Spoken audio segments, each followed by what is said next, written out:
하나님 사랑합니다. 할렐루야. 오늘은 신앙 결산이라는 제목으로 함께 은혜를 받고자 합니다. 2020년은 코로나로 시작하여 코로나로 끝나는 해가 되었습니다. 금년에 전 세계가 코로나19 전염병으로 인하여 많은 사람들이 죽었습니다. 2020년 12월 26일 기준으로 세계 확진자가 8,019만 7,202명, 코로나19로 죽은 사망자가 175만 7,220명으로 나타났습니다. 국내 확진자는 5만 5,902명, 사망자는 793명입니다. 이렇게 금년 1월부터 코로나19가 전 세계로 퍼지기 시작하면서 1년 동안에 8천만 명이 걸리고 약 200만 명이 죽었습니다. 안타까운 일입니다. 코로나로 인하여 사람들의 일상생활도 크게 변하고 있습니다. 친한 사람들을 만나지 못하고 일찍 집으로 들어와야 됩니다. 또 한 집에 사는 가족들 외에 형제들이나 부모들도 요즘은 만나지 못하게 합니다. 5인 이상 집합 금지. 이 명령을 어겨서 코로나에 걸리면 치료비를 그 가족에게 다 물리게 하겠답니다. 그러니 이제는 사람이 모이지 못하게 하는 것을 볼 수 있어요. 저녁에 소화동 상가에 빌딩 지하에 볼 일이 있어 잠깐 들렸는데 텅 비었어요. 연말 연시인데 지하 1층부터 차가 텅 비었어요. 이 지하 2층, 3층은 내려가 볼 필요도 없겠죠. 모든 상가가 지금 휴점 상태죠. 휴점 상태. 이렇게 세상은 경제적으로도 크게 변하고 있습니다. 잘 되던 업종들이 안 되고 관심 없는 업종들이 잘 되는 일도 생겼습니다. 그리고 많은 업종이 폐업을 하고 잘 되던 상점들도 문을 닫고 있습니다. 그러면서도 코로나19 걸릴까 봐 조심조심 해야 하는 그런 시대가 되었습니다.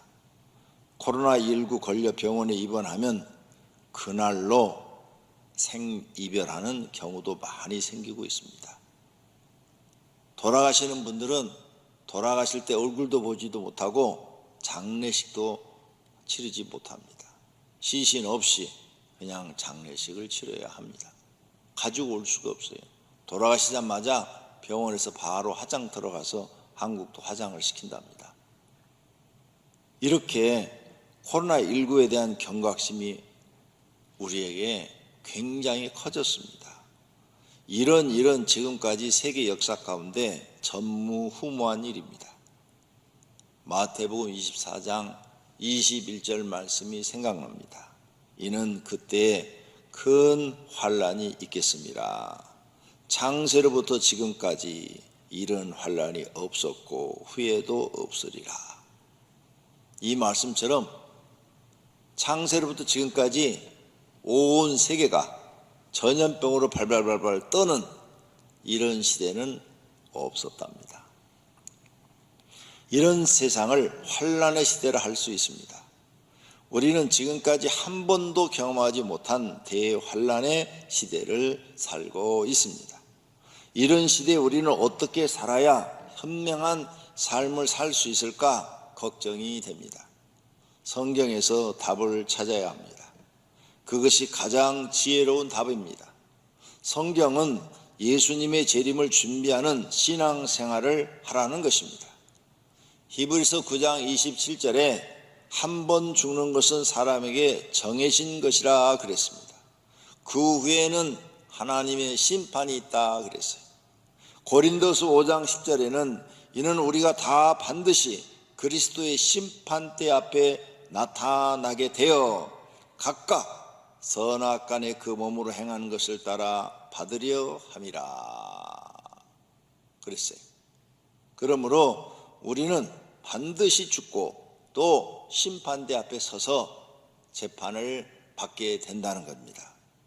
마가복음 13장 33절 말씀은 주의하라 깨어있으라 그때가 언제인지 알지 못함이라 그랬어요.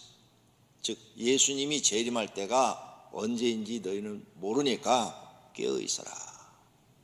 심판대 앞에 쓴다고 그랬는데 여러분 이 세상 법정을 보십시오. 재판장에 가서 재판받는 사람은 어떤 사람들입니까? 죄를 졌다는 사람들입니다. 죄를 지지 않은 사람은 경찰서에 잡혀가지도 않습니다. 자유롭게 삽니다. 죄를 지은 사람들만이 재판장에 가서 시비를 가리는 겁니다. 하나님은 실수하지 않습니다. 하나님 심판대 앞에 서는 사람들은 죄를 지어서 지옥 가는 사람들입니다. 그래서 할 말이 없는 것입니다. 그러면 예수님 재림할 때 우리가 깨어있으라 그랬는데 왜? 언제 예수님이 오실지 모르니까 그날은 모르니까 깨어있으라. 이 깨어있으란 말이 무슨 말입니까? 골로새서 4장 2절 말씀입니다. 기도를 계속하고 기도에 감사함으로 깨어있으라. 깨어있다는 것이 뭐냐? 기도 생활입니다. 주님이 언제 오실지 모르니까 너희 항상 기도 생활해서 준비하고 있어라. 영적으로 깨어있어라. 너희 영이 살아있어라.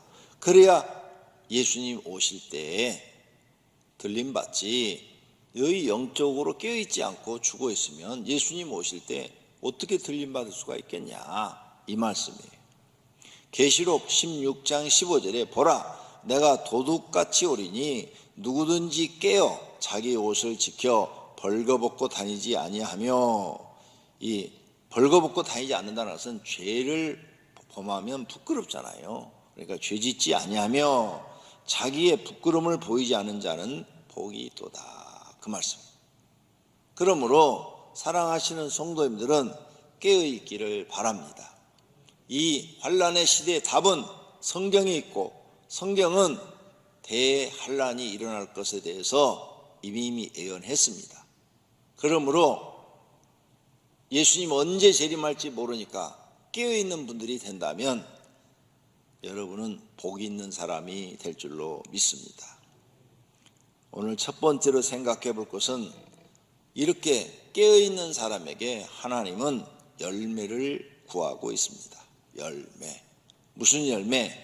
하나님을 섬기는 열매를 구하고 있습니다. 요한복음 15장 8절에 너희가 열매를 많이 맺으면 내 아버지께서 영광을 받으실 것이요 너희는 내 제자가 되리라 그랬어요. 그래서 우리는 하나님께서 원하시는 게 뭐냐? 영적으로 깨어있는 사람들은 열매를 많이 맺어라. 열매를 많이 맺어라 이러니까 사람들이 잘 몰라요 무슨 말인지를. 그래서 오늘은 구체적으로 여러분에게 말씀을 드리려고 합니다. 열매, 하나님을 섬기는 열매의 첫 번째는 예배의 열매를 맺으셔야 돼요.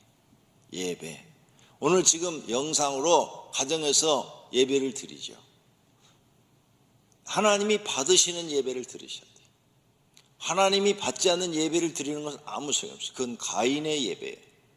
아벨의 예배를 드리셔야 됩니다. 아벨처럼 하나님이 받으시는, 내가 지금 예배를 드리는 내 모습이 하나님이 받으실까 안 받으실까 그 생각하고 드리세요. 정성 없이 그냥 아무렇게나 드리면 안 받으실 거고 진심으로 하나님 은혜 감사해서 하나님 내가 이 시간에 나를 구원하신 하나님을 경배합니다. 하나님 받아 주시옵소서.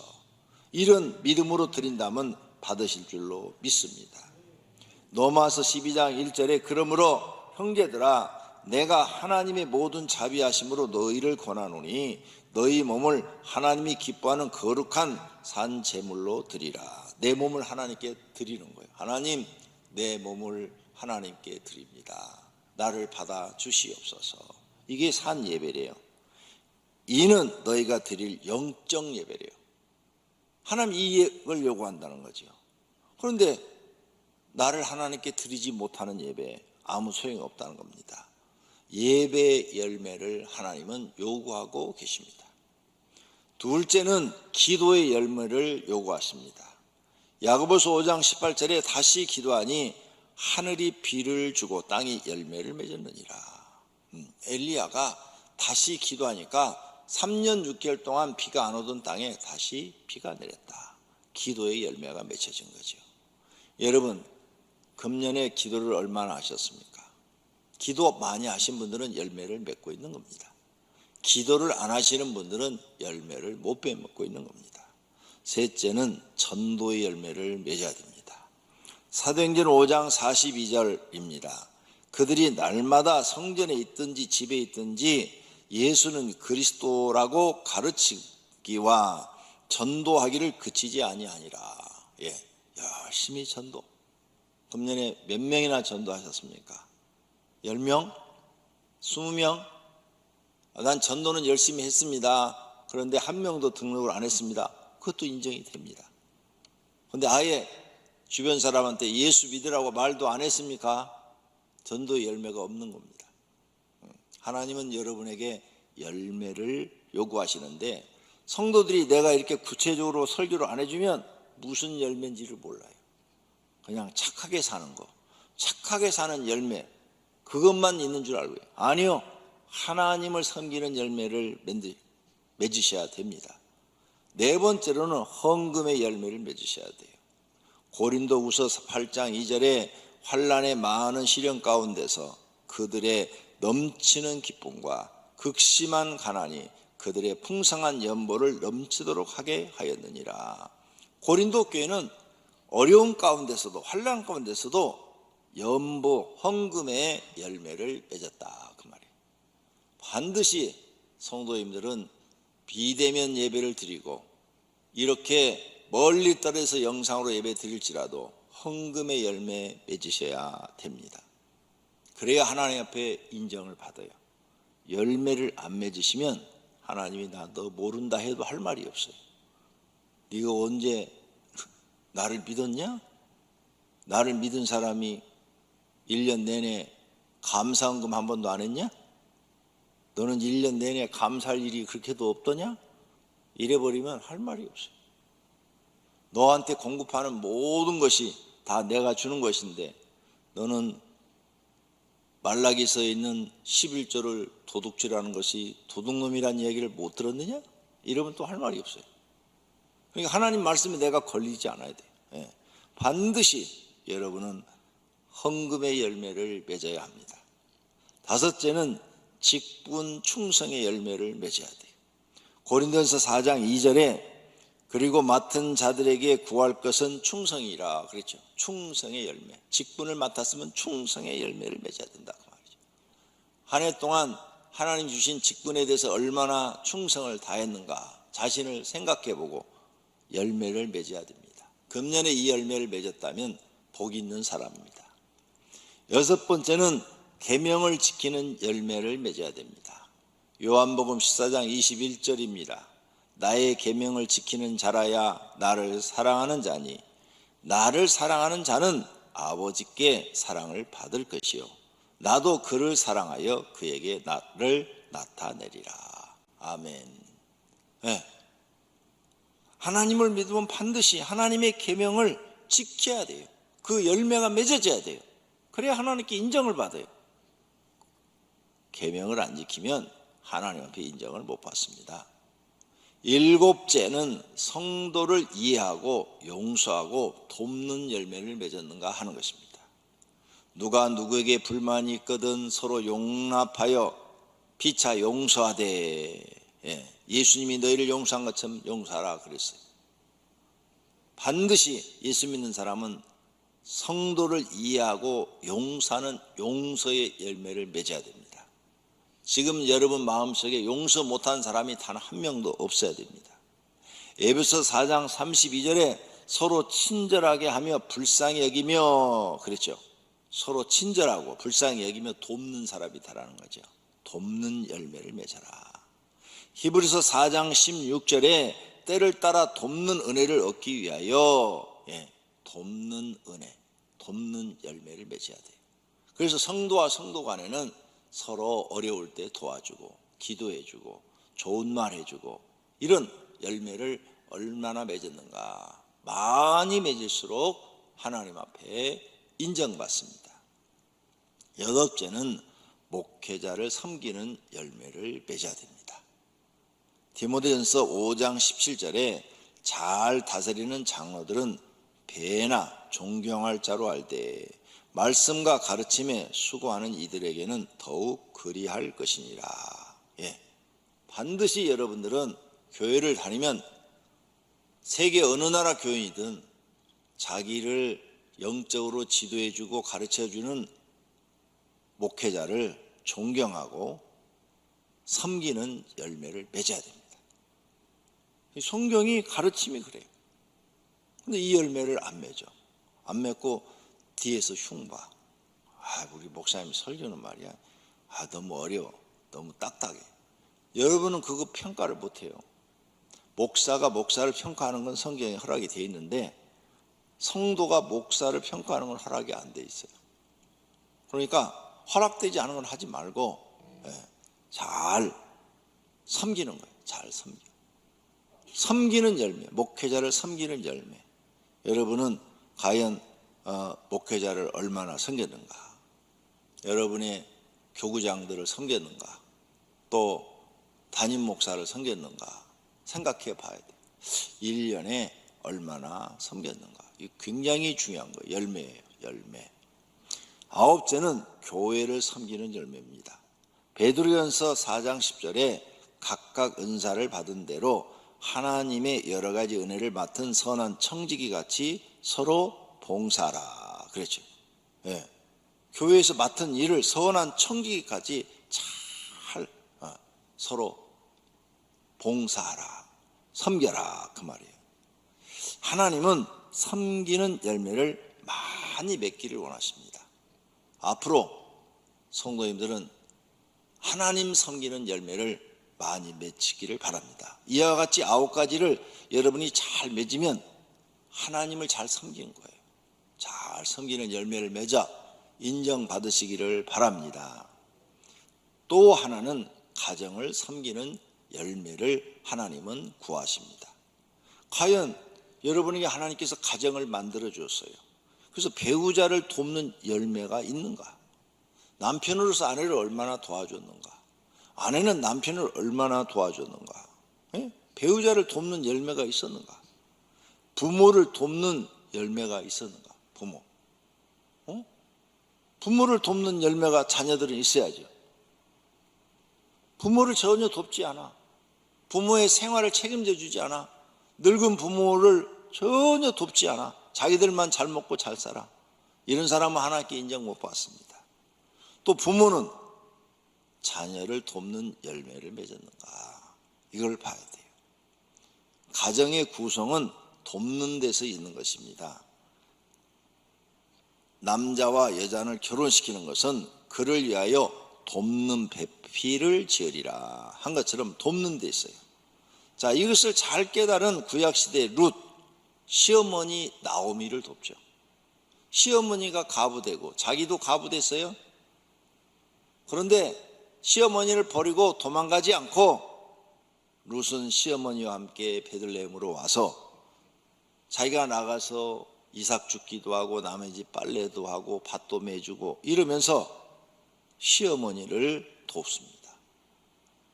이렇게 시어머니를 돕는 게 소문이 나가지고 보아스의 눈에 들어서 보아스와 결혼해서 그의 후손에서 다윗이 태어납니다. 얼마나 놀라운 일입니까? 이와 같이 가족은 서로 돕는 거예요. 2020년에 여러분 가족을 여러분은 얼마나 도왔습니까? 돕는 열매를 많이 맺는 가정은 행복했을 것입니다. 안 맺은 가정은 불행했을 것입니다. 이런 열매를 안 맺으면 하나님은 여러분을 인정하지 않아요. 하나님이 요구하는 것은 열매입니다. 열매. 또 하나는 이웃을 섬기는 열매를 하나님은 구하고 계십니다. 첫째, 이웃을 돕는 열매. 어려운 사람이 눈앞에 띄었을 때 도와줬는가? 그 다음, 이웃을 섬겨줬는가? 주섬대사를 해주었는가? 주라, 섬기라, 대접하라, 사랑하라를 했는가? 둘째, 이웃을 이해하고 용서의 열매를 맺었는가? 이게 곧 사랑이에요. 사랑의 열매를 맺었는가? 이웃과 다툼은 없었나? 이웃에 대한 미움과 증오는 없었는가? 셋째, 직장에서 상사와 동료를 섬기는 열매를 맺었는가? 생각해 보셔야 돼요. 대접받기만 하고 섬기지는 하지 않았는가? 넷째, 선과 의를 행한 열매가 있는가? 선한 일과 의로운 일이 아니면 참석도 안 하고 거절하였는가? 자신을 돌아보며 하나님이 나를 보고 계시는데 나는 과연 어떤 열매를 맺었는가? 2020년 마지막 주일을 보내면서 생각해 보아야 합니다. 그게 두 번째로 하나님께서 보실 때 찍어버릴 나무가 있다는 것입니다. 어떤 나무를 하나님이 찍어버린다 그랬냐? 열매를 맺지 못하는 나무. 사람을 봤더니 이와 같은 열매가 없어요. 열매가 없어 하나도. 그러면 그런 사람은 찍어버린다는 거예요. 또 어떤 나무는 열매는 맺기는 맺었는데 못 먹는 열매를 맺은 나무도 찍어버린다는 거예요. 왜?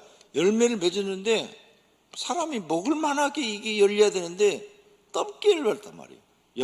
맺히다 말아버렸어. 그럼 먹을 수가 없어요. 그러면 다 찍어버리겠다는 거죠. 그 다음, 나쁜 열매를 맺는 나무 다 찍어버리겠다는 겁니다. 분명히 오늘 본문 말씀에 이 뜻이 들어있습니다.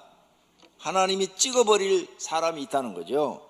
못 먹는 열매를 맺는 나무, 열매를 맺지 못하는 나무, 나쁜 열매를 맺는 나무 다 찍어버린답니다. 그래서 어떻게 하겠다 그랬어요? 불에 던져버리겠대요. 마태복음 3장 10절에 이미 도끼가 나무의 뿌리에 놓였으니 좋은 열매를 맺지 아니하는 나무마다 찍혀 불에 던져지리라. 찍어버린대요. 분명히 예수님이 경고했어요. 이 말씀은 영적으로 지옥불에 던져진다는 것입니다. 누가복음 3장 17절에 손에 키를 들고 자기의 타작 마당을 정하게 하사 알곡은 모아 곡간에 들이고 쭉정이는 꺼지지 않는 불에 태우시리라. 이 꺼지지 않는 불이 어디야? 지옥이요. 지옥. 알곡은 곡간은 하나님 나라를 비유하고 있어요. 하나님 나라에 들어보내게 하겠다. 그러니까 열매를 안 맺는 사람, 맺는데 못 먹게 맺는 사람, 나쁜 열매를 맺는 사람 다 찍어서 여기다 집어넣어 버리겠다는 거죠. 구원받지 못하고 영벌받아 지옥에 떨어진다는 말씀입니다. 그러므로 열매 없는 사람이 되어서는 안 됩니다. 에베소장 11절에 너희는 열매 없는 어둠의 일에 참여하지 말고, 열매가 없는 사람은 어둠의 일이라는 것은 마귀의 일에 참여하지 말고, 그런 사람이 보면은 책망하라 그랬어요. 그런 사람을 책망하라. 열매 없는 사람을 책망하라. 너 지옥 가려고 그러냐? 하고 책망하라. 그래서 정신 차리게 해라. 왜? 그대로 놔두면 100% 지옥 간다는 거죠. 보존할 나무가 있다고 말씀합니다. 보존할 나무, 어떤 나무냐? 좋은 열매를 맺는 나무, 선과 의를 맺는 나무. 빌립보서 1장 11절에 말씀합니다. 예수 그리스도로 말미암아 의의 열매가 가득하여 하나님의 영광과 찬송이 되기를 원하노라. 의로운 일을 많이 해서 의의 열매를 맺는 사람. 성경에서 의는 뭐예요? 성경에서 의, 선 비슷한 말이죠. 성경에서 의나 선은 하나님 말씀대로 사는 것이 의로운 일이고 선한 일입니다. 성경에서 악은 하나님 말씀을 거역하고 내 생각대로 사는 것이 악이에요. 그러니까 의의 열매를 하던 하나님 말씀대로 네가 살아서 열매를 맺으라는 거죠. 열매를 맺어라. 그런 나무는 보존한다는 거예요, 하나님께서. 마태복음 5장 16절에도 너희 이같이 너희 빛이 사람 앞에 비치게 하여 그들로 너희 착한 행실을 보고 하늘에 계신 너희 아버지께 영광을 돌리게 하라 라고 말씀합니다. 착한 행실, 선이죠. 착한 행실이 선이 뭐냐? 하나님 말씀대로 사는 게 선이라니까요. 순종하며 사는 게 선이에요. 그런 열매는 보존하겠다는 거예요. 마태복음 10장 42절에도 그 사람이 이렇게 선을 행하는 사람, 의를 행하는 사람은 거지한테 냉수 한 그릇을 준 것도, 선과 의를 행하는 사람은 결단코 상을 잃지 아니라 하나님이 반드시 상을 주리라. 거지한테 내가 물 한 그릇을 준 것도 하나님이 그걸 선으로 보고 상을 주리라 했으니 그보다 더 큰 일을 한 사람은 당연히 더 큰 상을 받겠죠. 거지한테 물 한 그릇 따주는 것도 하나님이 상을 주겠다는데 그보다 더 큰 열매를 맺은 사람은 더 큰 상을 하나님이 주신다는 약속의 말씀인 것을 믿으시기를 바랍니다. 이렇게 열매를 맺는 신앙은 하나님께서 인정하는 신앙입니다. 땅에서는 더 많은 것을 받아서 큰 일을 할 것입니다. 하늘나라에 가서는 상급을 많이 받을 것입니다. 면류관을 받고 넓고 좋은 집에서 영원토록 사시게 될 것입니다. 고린도전서 3장 14절입니다. 만일 누구든지 그 위에 세운 공적이 그대로 있으면 상을 받고, 세운 공적, 열매가 있는 사람은 상을 받는데요. 하나님 앞에 상을 받는다. 히브리서 10장 35절, 그러므로 너희 담대함을 버리지 말라. 이것이 큰 상을 얻게 하느니라. 즉 너희가 하나님 말씀대로 믿음으로 열매를 맺으며 사는 것을 버리지 마라. 하나님 앞에서 큰 상을 얻게 될 것이다, 그 말이에요. 요한 2서 1장 8절, 너희는 스스로 삼가 우리가 일하는 것을 잃지 말고 오직 온전한 상을 받으라. 열심히 너희가 열매 맺기 위해서 일을 했다 이거예요. 하나님 섬기는 일, 가족을 섬기는 일, 그 다음에 이웃을 섬기는 일을 했다 이거예요. 하나님 앞에 온전한 상을 받으리라. 할렐루야.